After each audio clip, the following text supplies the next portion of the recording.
Lagi tayong safety first. Kapit lang lagi. Huwag kayong alanganin pumesto. Dapat nakakapit kayo sa bagay lang. Dahan-dahan lang.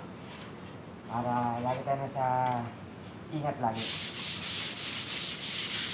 Hihihayin naman natin to, mga alak. Papakinisin natin. Ngayon yung mga ibang pinto, alang-alang kung humihili na. Ito nagpapagano sa pintura. Papakinisin natin yung poste.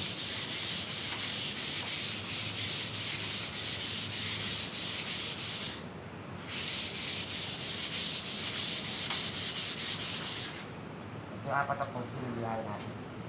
Ngayon yung pagtutungtungan ng pagkakabitan ng bakal yan. Bubong.